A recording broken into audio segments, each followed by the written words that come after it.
The Middleman presents Talk of the Town with Nick Eden. Today we are talking about the death of the major label, 2013. Now we always say, 2012, that's the end of the world. Well, I don't know about that. Because the Bible that I read says that no man knows the hour of the day. But anyway, 2013, why is that the death of the major label? Well, if you take a look at that description, it says very clearly, Lava Lamb's Happy Days, Mood Rings, MASH, and Jimmy Carter's Playboy interview weren't the only thing to come out of the 70s. In addition, copyright laws revised by the U.S. government granting artists and songwriters termination rights. The law states that 35 years after 1978, the recordings and songs owned by record labels or publishers will revert back to the artist or songwriter regardless of if the artist or songwriter was recouped, unrecouped, or whatever. What does this mean for major recording companies? How will this affect the families of the deceased artists and songwriters? And how will this benefit emerging artists? Now, let me break this down for you, exactly what this means. And you want to know what's so crazy about this? Kevin, I had a couple people that I wanted to come in and talk about this topic today. Mm-hmm. And I got a lot of yeses. We were going to have an action-packed show. Okay. At the last minute, every last one of them just mysteriously pulled out. Why? Well, one person did go, anonymous. An attorney based in Atlanta, works for a very prestigious firm. And basically what I was told was that because of the fact that the RIAA, for those of you who do not know, that is the Recording Industry Association of America, because of the RIAA's being adamant about this copyright law not hitting in 2013 like it was originally planned, they are severely cracking down on a lot of music industry professionals. And we all know that this is a business that's based on relationships. And they're cracking down on a lot of them. And there are a lot of people that just flat out do not want to speak about this copyright law. Let me break down what this means for all of you aspiring artists out there, for you songwriters. And if any of you have any questions, definitely give us a call at 718-508-9972. If you're already on the line, you hit that number 1. If you're on Skype, you go ahead and hit that button, and we'll bring you right in. What this means is that any song from 1978 and back, at a 35-year, basically labels had 35 years to do with whatever they needed to do with these songs. 35 years after 1978 is 2013, which means in 2013, all of those songs, the ownership of those songs are going to go back to the songwriters who originally wrote the songs. Now, this means a lot of great stuff for those songwriters, because as we know, there were a lot of songwriters that got kind of screwed over. People were messed out of their publishing, but all that is not going to matter after 2013. And the crazy thing about that is, every year after 2013, another batch of songs is going to go back to its original owners. Now, we all know that major labels, right now, they're not making that much money off of new recordings. They're not. And don't let anybody fool you and say they're not making any money at all. But in comparison to what they were making in the 90s, 80s, and 70s, they're not making anywhere near. What they are doing is they're putting out a lot of catalog releases, i.e., you're ever at home, you're watching TV late at night, and you get that, the best of Motown, the best of Stax, the best of Marvin Gaye, the best of the Miracles. We see those old, we see the Body and Soul compilations, the very popular, now that's what I call music series. These are all considered catalog releases.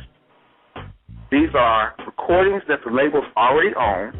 They just repackage them, reorganize the track listing, and they put it out there. Run a couple of commercials, and people, for nostalgic reasons, they go and they buy these CDs over and over and over again.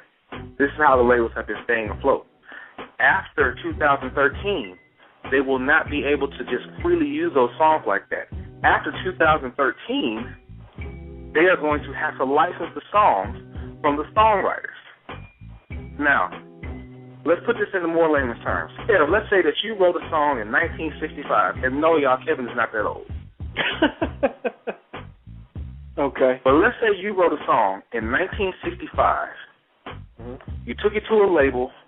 They say, you know what, Kevin, we like your song. We're going to put your single out, and we're going to have you all over the place. They gave you a bad deal. They got control of your publishing, just everything, just everything.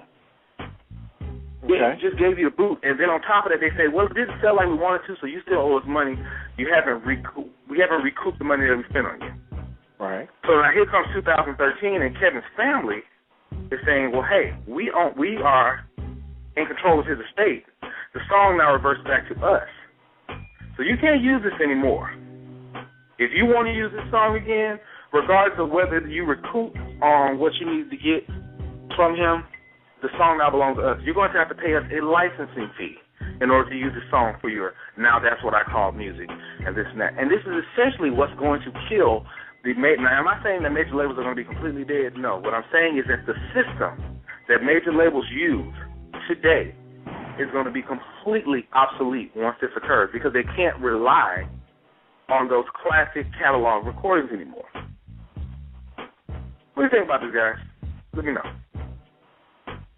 Man. Universal Music Group owns most of R. Kelly's publishing.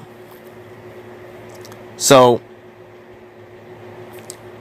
when we think about that, right, we think of the connection between Sony and BBC doing the first documentary. And now we have a connection between Surviving R. Kelly and Universal, which did the major documentary. Well, actually, they did about 3 of them, didn't they? Surviving R. Kelly 1, Surviving R. Kelly 2, Surviving R. Kelly, The Impact. About 3 or 4. Yeah. Now, you got the 2 biggest music companies in the music industry. Universal Music Group, which is number 1. Sony Music Entertainment is number 2. However, when you talk about publishing, they switch places. Sony Music Entertainment owns the biggest publishing company, which is Sony Music Publishing, and Universal Publishing is the second biggest publishing company. These 2 companies, and I know Warner Music, they own some of R. Kelly's publishing as well, so let's not leave them out of this.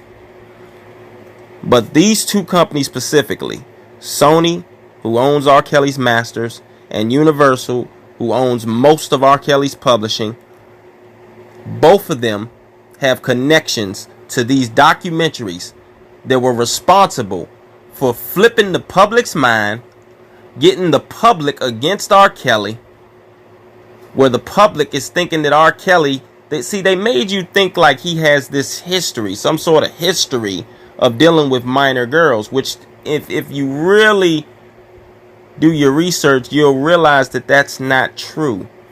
What there is there's rumors, and it isn't that many. It's not 30 years of rumors. It's only a allegation of a marriage, and then a allegation of a sex tape that he went to trial for in 2008, and he was acquitted. Other than that, the only other thing that comes to mind is that bogus rumor in 2017, the same year that all this nonsense got started, which is the same year that would make R. Kelly's 25th year in the music industry after his original release date, born into the 90s in 1992. And of course, once you're in the business for 25 years, that's when you can put in the notice to the label saying, I want my masters back. All right.